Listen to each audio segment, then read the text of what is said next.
오늘은 다니엘서 1장 1절에서 2절 말씀 묵상하겠습니다.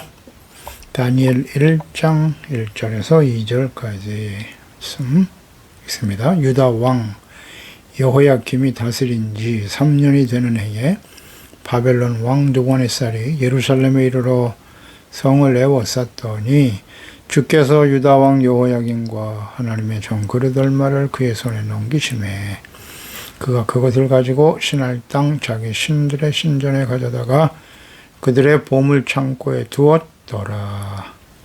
아멘.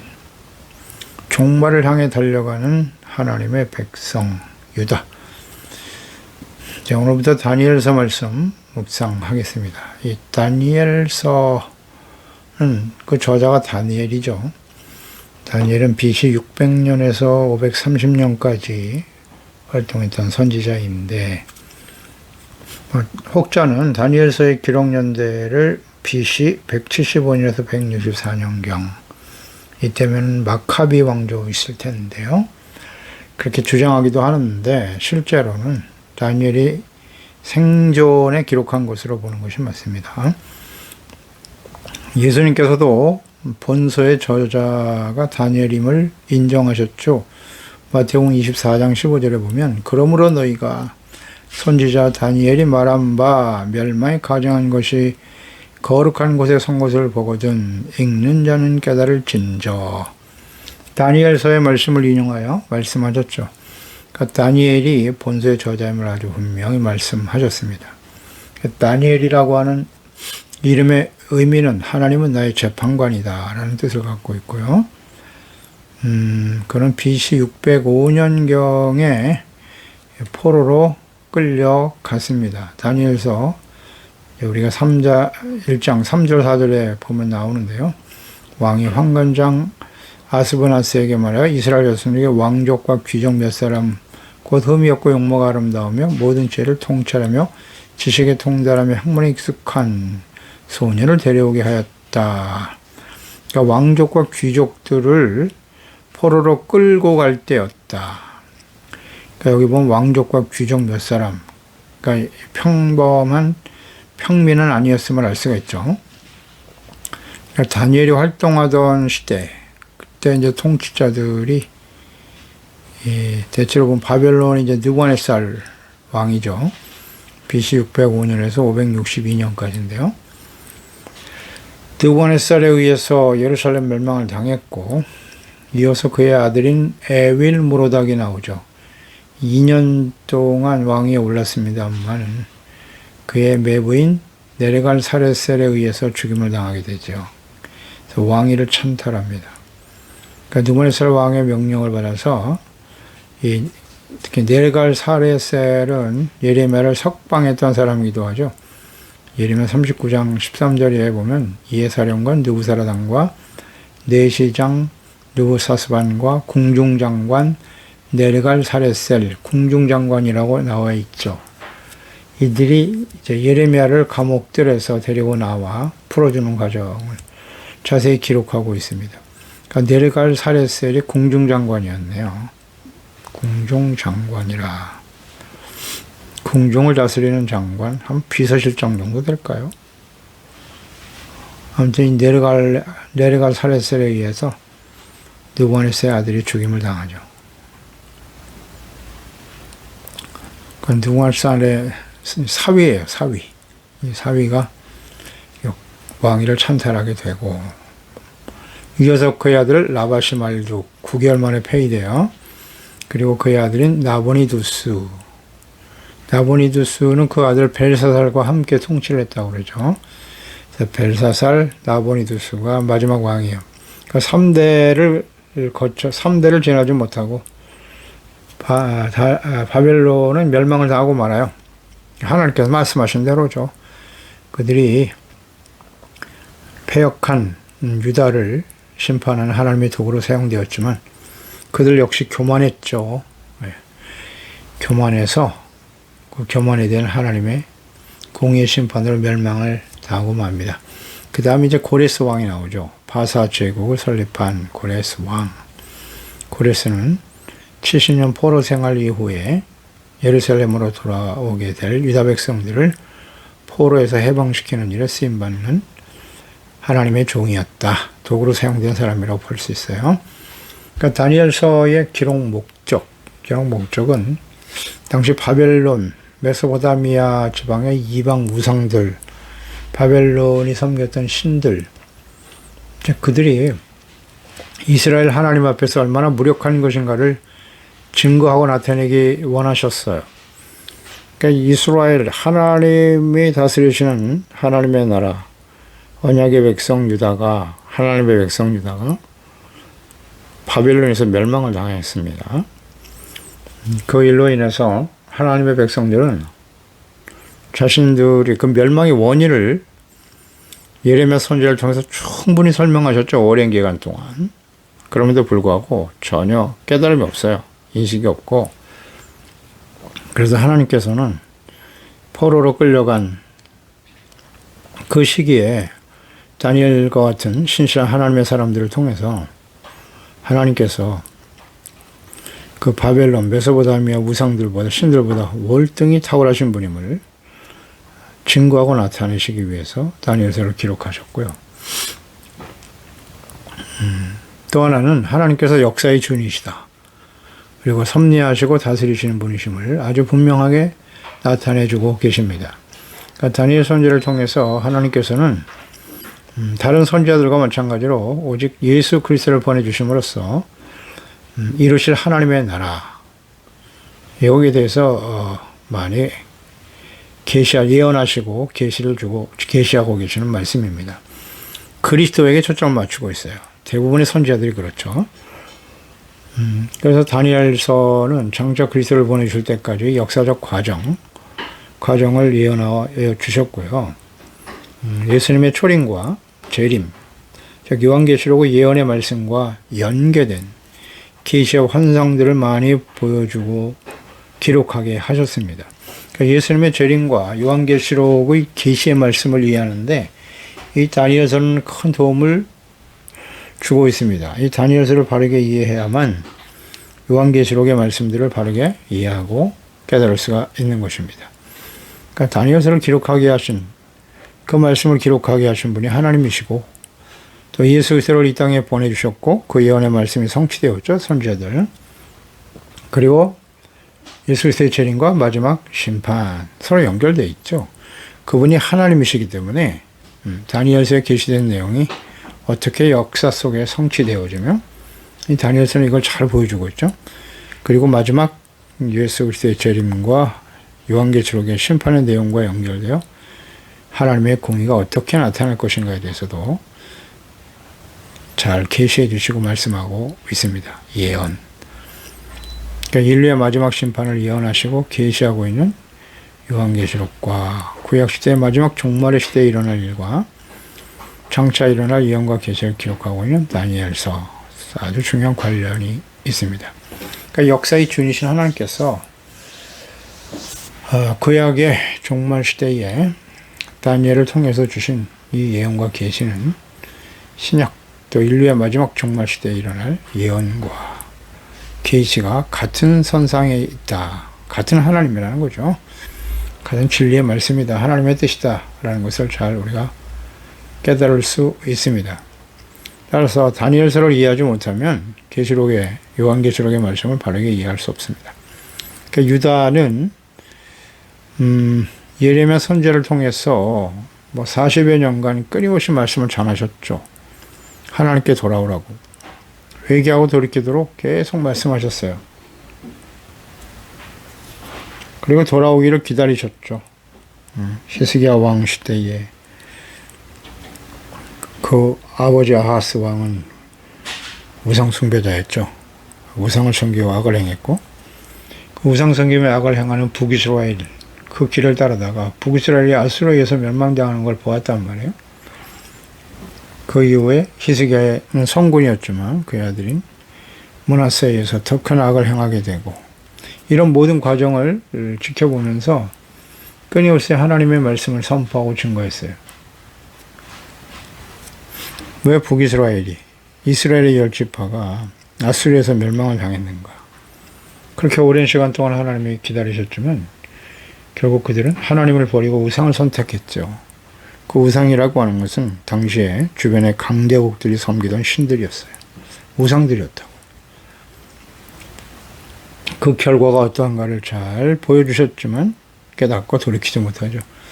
그래서 하나님께서는 끊임없이 하나님의 말씀을 전하며 기다리셨어요. 돌아오기를 기다리셨으나 당시에 거짓 선지자들과 부패한 제사장들, 무지하고 완악하고 어리석은 유다의 왕들 역시 깨닫지 못하고 돌이키지 못하고 하나님의 공의의 심판이 시작될 수밖에 없었다. 그래서 그 당시에 하나님께서는 선지자를 통해서 회개하고 돌이키지 못하였거든. 차라리 바벨론에 항복하고 포로로 끌려가라. 그게 사는 길이다. 라고 말씀하셨죠. 예레미야 38장 17절 이하에 보면 예레미야가 시드기야에게 이르되, 시드기야 마지막 유다 왕이죠. 이르되 만군의 하나님이신 이스라엘의 하나님 여호와께서 이와 같이 말씀하셨다. 네가 만일 바벨론의 왕의 고관들에게 항복하면 네 생명이 살겠고 이 성이 불사람을 당하지 아니하겠고 너와 내 가족이 살려니와 네가 만일 나가서 바벨론 왕의 고관들에게 항복하지 아니하면 이 성이 갈대아인의 손에 넘어가리니 그들이 이 성을 불살할 것이며 너는 그들의 손을 벗어나지 못하리라 하셨나이다. 시드기야 왕이 예레미야를 통해서 이 하나님의 말씀과 뜻을 전해받았죠. 항복하라 차라리. 그러면 내 가족이 산다. 생명을 얻을 수 있다. 기회를 주셨어요. 그런데 도저히 항복할 수 없다는 거예요. 그 당시에 거짓 선지자들이 계속 외쳤거든요. 우린 승리할 것이다. 하나님의 백성이고 성전이 예루살렘에 성전이 있는데 어찌 우리가 이방인들에게 질 수 있겠느냐. 하나님이 승리하게 하신다. 형통할 것이다. 계속 외치고 있었죠. 그래서 거짓 선지자들의 말을 더 신뢰했던 거예요.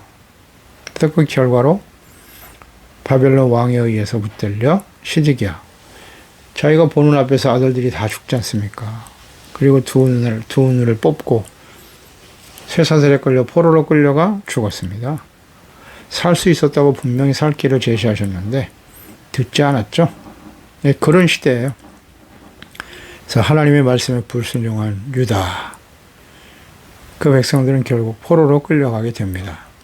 그래서 1절 말씀에 예루살렘이 느부갓네살에 의해서 이제 포위가 되고 1차 포로로 끌려가던 때죠. 유다 왕 여호야김 3년에 그랬어요. 3년.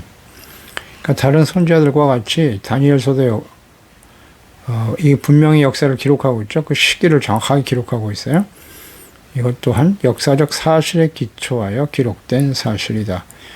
하나님의 말씀이 어떻게 역사 속에 구체화 되어 가는가. 구체적으로 하나님이 언급하시는 거예요. 그래서 하나님께서 예언하신 말씀들, 또 다니엘서를 통해서 하나님 주셨던 모든 말씀들이 역사성이 있는가, 역사적 사실인가에 대해서 아주 분명한 근거를 제시하는 것이라 볼 수 있죠. 여호야김 3년에 그러니까 다니엘서 전체 내용이 하나님의 예언의 말씀이지만 역사 속에 진행될 하나님의 뜻이죠. 예. 그리고 어떻게 성취되었는가 우리는 역사를 통해서 확인할 수 있습니다. 이를 통해서 역사의 주관자이신 분이 하나님이시다 하는 것을 우리는 분명히 이 다니엘서를 통해서 다시 한번 확인하고 깨닫게 될 것입니다. 여호야김 왕하 23장이죠. 34절에 보면 바로 느고가 요시아의 아들 엘리야김을 그의 아버지 요시아를 대신하여 왕으로 삼고 그의 이름을 고쳐 여호야김이라 하고 여호아스는 애굽으로 잡아갔다. 그가 거기서 죽었다. 여호야김이 은과 금을 바로에게 주었다. 그가 바로 느고의 명령대로 그에게 돈을 주기 위하여 나라에 부과하되 백성들 각 사람의 힘대로 액수를 정하고 은금을 징수하였더라. 느고 왕 애굽의 종이 되고 말았죠. 조공을 바치는 신세가 되었어요. 그러니까 먼저는 요시아의 아들 여호아스가 왕이 되었지만 3개월 만에 폐위되죠. 그리고 이제 애굽 왕에 의해서 왕위에 오른 여호야김, 다 악을 행하는 왕들이었어요. 요시아의 아들들인데 다 우상 숭배하고 악을 행하죠. 그러니까 하나님은 3개월 만에 정리해 버렸어요. 그래서 애굽 왕에 의해서 이 유다의 왕은 하나님이 세워야 되는 거 아닙니까? 이방인들에 의해서 완전히 유린되어 버린 유다의 왕조, 다윗의 왕조가 이렇게 되어버렸단 말이죠. 여호야김, 엘리야김이었는데 여호야김으로 이름도 바꿔버렸어요. 그러니까 이들이 다 성군이었던, 정말 하나님을 경외했던 요시야 왕이 아들들이었다는 거죠. 그러니까 이 요시야 왕은 성군이었습니다만은 정말 신실한 왕이죠. 이런 왕, 유다의 왕, 전체 왕들 중에서 가장 신실하고 하나님을 경외했던 사람이 요시야 왕인데, 그가 한순간 하나님께서 원치 않는 애굽왕 느고와의 전쟁에 참여했다가 하나님께 물었어야죠. 묻지 않고 자기의 판단의 전쟁에 참여했다가 너무나 일찍 죽임을 당하고 말죠. 이제 하나님께서 패역한 유다를 바벨론에서 멸망의 길을 가도록 허락하셨기 때문이에요. 그래서 하나님을 경외하지 않은 아들들, 그들은 결국 하나님께 돌아오지 못했죠. 그래서 멸망의 길을 가게 되었습니다. 그러니까 유다의 3대 성군이라 하면 여호사밧, 히스기야, 요시야 이렇게 3대 성군을 듣게 되는데, 정말 하나님을 경외했던 왕들이죠. 다윗과 솔로몬 이후에 말이죠. 그런데 이 성군이었던 세 왕의 공통점이 있어요. 그건 뭐냐? 자녀들이에요. 그 자녀들을 바르게 가르치지 못했다는 거예요. 하나님을 경외하는 신앙을 그 자녀들에게 계승하지 못했다는 공통점을 갖고 있어요.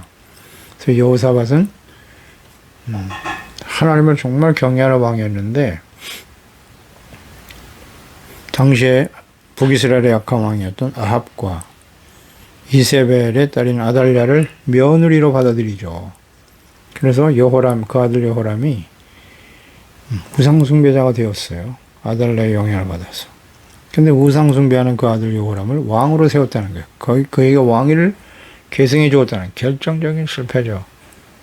그래서 온 가정이 멸문지화를 당하는 그런 일들이 벌어졌고, 히스기야도 성군이죠. 일찍 죽임을 당할 수밖에 없었지만 하나님께서 그의 눈물의 기도를 들으시고 생명을 15년 연장시켜 주었어요. 그래서 얻은 아들이 므낫세입니다. 근데 므낫세가 왕이 되면서 유다의 왕들 중에 가장 패역하고 우상숭배한 아들이 되어버렸죠. 히스기야도 역시 자녀들을 바르게 가르치지 못했고, 요시야 보세요. 그 세 아들들 여호아스, 여호야김의 아들이었던 여호야김은 일찍 바벨론의 포로로 끌려가고, 이제 마지막 왕이 시드기야도 요시야의 아들들이죠. 그의 아들들 셋이 결국 멸망을 향해 달려가고 말아요. 하나님을 경외하는 신앙을 계승하지 못했다는 거예요. 본인들은 잘 믿었는데. 이것이 우리에게 주는 교훈임을 잊지 말아야 돼요. 우리 부모 세대가 아무리 잘 믿어도 우리 자녀들이 하나님의 말씀과 또 성령님의 인도하심을 따르는 경건의 훈련, 제대로 잘 훈련되지 않고 인격적으로 살아계신 하나님과의 만남이 없다면 언제든지 이렇게 될 수 있어요. 부모가 잘 믿으니까 자식들은 무조건 잘 되겠지. 그렇지 않아요. 그래서 이것 때문에 우리는 많이 기도해야 되고, 하나님의 말씀으로 가르쳐야 하고, 하나님께서 은혜를 주시도록 부모로서 역할과 사명이 최선을 다해야 돼요. 하나님께서는 너희 자녀들을 끊임없이 가르치라고, 교육시키라고 이미 애굽에서 구원받은 이후에 하나님 율법을 주시면서 강력하게 명령하시고 부탁하셨죠. 너희 자녀들 잘 가르치라. 하나님의 말씀, 하나님의 어떤 분이신가를 바르게 가르쳐야 된다고 강조하셨죠.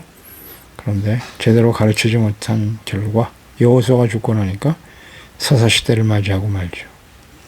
하나님의 사람 다윗이 하나님께 마음의 합한 자라 인정받은 이유는, 이 중에 하나는 본인도 믿음을 잘 지켜왔지만 여러 아들들이 있었어요. 그 중에서 솔로몬, 하나님을 경외하는 그 아들을 왕위에, 하나님 말씀에 순종한 거예요. 왕위에 세우고 솔로몬이 하나님을 경외하는 왕이었다는 거죠. 그러면서 유언과 같이 남긴 말씀. 나는 하나님을, 내 아비 하나님을 잘 알고 진실한 마음과 기쁜 뜻으로 하나님을 섬겨라. 그 말씀을 잘 듣고 묵상하고 순종하라. 그렇지 않으면 하나님께서 너를 영원히 버리실 것이다. 하나님의 그 속성에 대해서, 하나님이 어떤 분이신가에 대해서 분명히 가르쳤고 예언으로 남겼죠. 유언으로 남겼죠. 이렇게 바르게 가르치고 하나님을 경외하는 일에 힘쓰게 해야 하는데 그것 또한 쉽지 않죠. 그 믿음을 끝까지 지킨다는 게 쉽지 않다는 걸 솔로몬을 통해서 우리는 확인할 수 있습니다. 아무튼 이처럼 요시아의 왕들, 요시아 아들들에 의해서 그 왕들이 무지하고 완악함에 돌이킬 수 있는 길을 저버리고 멸망의 길을 갈 수밖에 없었다는 것. 그래서 애굽편의 여호야김 시대에 애굽편에 섰던 유다는 결국 바벨론에서 침략을 당하게 되는 거죠. 그래서 예루살렘이 포위가 되고 포로로 끌려가게 되는 거예요. 이 다니엘서가 기록되는 그 시대적 배경을 우리가 한번 전체적으로 살펴보고 있는 거죠. 이어서 2차, 3차에 걸쳐 포로로 끌려가게 되죠. 그래서 결국은 BC 586년에 멸망을 당합니다. 자, 하나님께서 말씀하신 대로 포로로 끌려간 사람들은 70년 동안 포로 생활 속에서 연단을 거치게 되죠. 그 중에 끌려간 사람 중에 이제 다니엘이 있는 겁니다. 그러니까 여호야김에 이어서 바벨론 왕에 의해 왕위에 오른 그 아들이 여호야긴이죠. 여호야김의 아들 여호야긴. 바벨론 포로로 끌려갑니다. 2년 만에 끌려가죠. 그래서 마지막 왕인 시드기야, 요시아의 아들. 하나님께로 돌이키지 못하고 멸망의 길을 가게 되죠. 그러니까 유다의 왕들은 이제 20명의 왕들이 있었는데 대략 한 345년간 이어온 유다의 왕위가 종말을 맞이하게 되는 거예요. 그런데 하나님께서는 다윗을 너의 왕위가 영원히 이어질 것이다라는 약속을 하셨거든요. 근데 이 왕위가 여기서 이제 끝나는 것처럼 보여요. 다시 그들이 예루살렘으로 돌아온 이후에 하스몬 왕조가 세워지기도 하고, 그다음 마카비 왕조, 그 마카비의 생명이 일어나고 하스몬 왕조가 세워지고, 그 이후에 헤롯이 이제 유다의 왕이 되기도 하고. 그러나 이들이 다 다윗의 혈통을 이어받은 다윗의 왕위를 이어받은 사람들이라고 보기는 어렵고요. 다윗의 후손으로 세워질 분은 바로 예수 그리스도죠. 그래서 영원토록 이어질 것이다라는 이 하나님의 말씀 속에서 다윗의 자손에서 사람의 몸으로 오실 그리스도를 하나님은 계획하셨고, 그래서 영원토록 그 왕위가 이어질 것이다. 예수님을 통해서 이루어질 하나님의 나라에 대해서 말씀하셨던 것이죠. 이런 것들을 우리는 전체적으로 묵상할 필요가 있죠. 분명한 이해가 있어야 합니다. 이어서 2절에 주께서 유다왕 여호야김과 하나님의 전 그릇 얼마를 그 손에 넘기셨다. 하나님이 넘기셨네요. 그가 그것을 가지고 신할 땅 자기 신들의 신전에 가져다가 그 신들의 보물창고에 두었더라. 자, 하나님께서 느부갓네살 왕에게 이스라엘을 넘겨주신 거죠. 패역한 유다를 하나님께서 심판하시기 위한 도구로 사용했기 때문에 얼마를 그의 손에 넘기셨다 그랬어요. 하나님의 전의 그릇을 가져가도록 허락하셨다는 얘기예요. 그런 자기의 신전, 그 하나님의 성전의 기명을 거룩한 성물이죠. 그건 함부로 손을 댈 수도 없는 거예요. 제사장들 외에는. 그런데 거룩해야 될 하나님의 성전과 성전 기물들, 하나님이 거기 더 이상 계실 수 없어요. 그러니 그것은 거룩한 것이 될 수 없기 때문에, 거룩함을 상실한 하나님의 성전의 기명들은 이렇게 이방인들에 의해서 더럽힘을 당하게 되는 거예요. 그래서 그들이 섬기는 신전의 보물창고에 들어가는 이런 일들이 벌어지게 되죠. 신할 땅이 바로 바벨론이고, 이곳은 과거에 창세기죠. 11장에 바벨탑을 쌓았던 장소가 바로 신할입니다. 그래서 그곳에 세워진 이 바벨론 제국이 느부갓네살 왕 가져간 성전의 기명들, 우상, 하나님의 성전의 기명이 우상의 신전에 들어가더라. 느부갓네살 왕이 가져간 성전 기명의 내용에 대해 구체적으로 기록되어 있는데요. 에스라죠. 에스라 1장 7절에 보면 고레스 왕이 또 여호와 성전 그릇을 꺼내니 옛적에 느부갓네살이 예루살렘에서 옮겨다가 자기 신들의 신당에 두었던 것이다. 바사왕 고레스가 창고오직이 미드르다세에게 명령하여 그 그릇들을 꺼내어 세워서 유다 총독 세스바살에게 넘겨주었다. 그 수는 이렇다. 금 접시 30개, 은 접시 1000개나 가져갔네요. 칼이 29개요. 금 대접이 30개, 그보다 못한 은 대접이 410개, 그 밖에 그릇이 1000개니 어마어마하게 가져갔네. 금은 그릇이 모두 5400개나 사로잡힌 데를 바벨론에서 예루살렘으로 데리고 갈 때 세스바살이 그 그릇들을 다 가지고 갔더라. 이 솔로몬 시대에 만들어 놓았던 기명들인데 이걸 다 가져가 버렸네요. 엄청난 양이네요, 보니까. 그러니까 여기서 우리가 묵상되는 바는 바벨론 신전, 바벨론의 신들은 벨과 마드룩, 누보 이런 신들이었는데 하나님의 성전의 거룩한 기명들이 바벨론 우상의 신전 창고에 들어가게 되더라는 거죠. 그러니까 이 거룩함을 상실해버린 하나님의 백성들, 이방인들에 의해서 포로로 끌려가죠. 우리가 하나님의 택하심을 받은 거룩한 하나님의 백성이라고 큰 소리치고 있었지만 그들은 하나님의 백성답게 살지 못했다는 거죠. 하나님의 말씀에 무지하고 자신들이 얼마나 심각한 죄인인가를 깨닫지 못하고 있었고 끊임없이 선제를 통해서 죄를 깨닫게 책망해주고 회개하고 돌아오라고 용서해주기를 원하셨지만 그걸 거부했단 말이에요. 완고함 이로 인해서 그들은 하나님의 공의에 직면할 수밖에 없었다. 이렇게 거룩함, 말씀을 버리고 하나님을 버리고 거룩함을 상실해버린 하나님의 백성, 성전 아무것도 아니라는 거예요. 우상으로 더럽혀진 성전, 경건의 모양은 있었지만 경건의 능력을 부인하게 되면 이와 같이 돼버리고 말 것이라는 거죠. 이게 우리에게 주는 교훈이에요. 그들은 성전에서 우상을 섬겼어요. 하나님을 버리고 우상을 더 믿고 의지하고 따랐단 말이에요. 거짓 선자들이 난무하고 결국 하나님에 의해서 멸망을 당하고 말죠. 크고 화려한 성전, 솔로몬에 의해서 세워진 크고 화려한 성전, 그 어마어마한 기명들 아무 의미가 없어요. 그것으로 하나님께서 이스라엘 백성들을 지켜줄 거라고 하는 하나님의 성전을 우상과 같이 섬기는 거예요. 철저하게 자기의 욕망과 자신의 이익을 위해서 하나님을 섬기려고 하는 거예요. 이게 다 우상 숭배예요. 하나님의 말씀과 뜻을 따르지 아니하고 거룩함을 상실해버린 오늘날 이 시대 우리의 모습도 마찬가지예요. 크고 화려한 교회를 자랑하고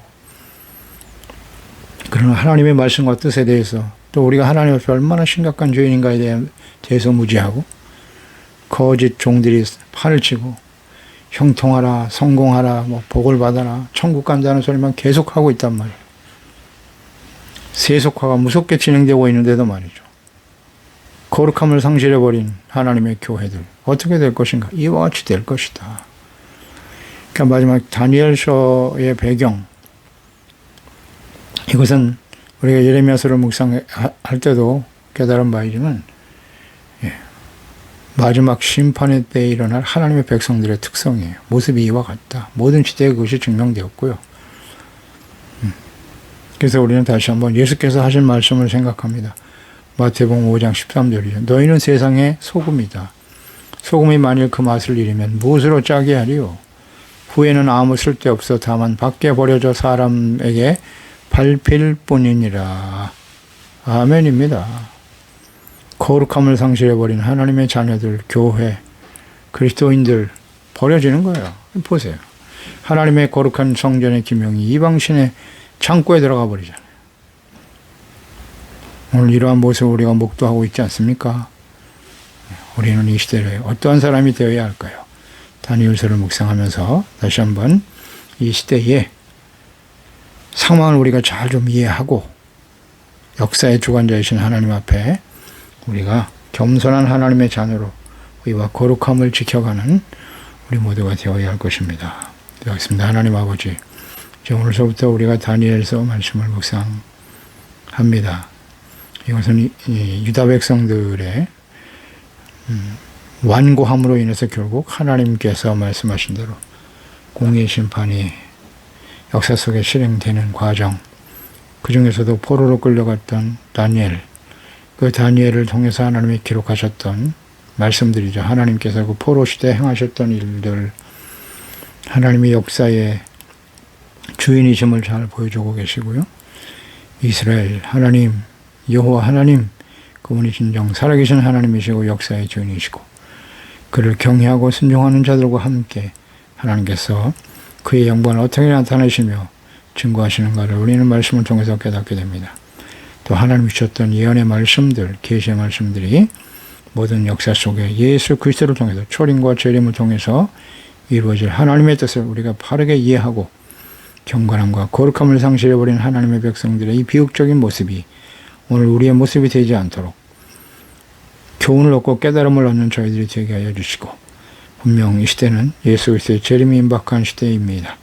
마지막 요한계시록에 말씀이 성취되어 될 수밖에 없는 그런 시대에 우리가 살고 있기 때문에 하나님 앞에 근신하고 깨어 겸손하고 두렵고 떨리는 마음으로 이 말씀을 잘 듣고 받아 깨달아서 하나님이 기뻐하시는 거룩한 주의 자녀 백성들로 결단하는 저희들이 될 수 있도록 도와주시옵소서. 예수님의 이름으로 기도드리옵나이다. 아멘.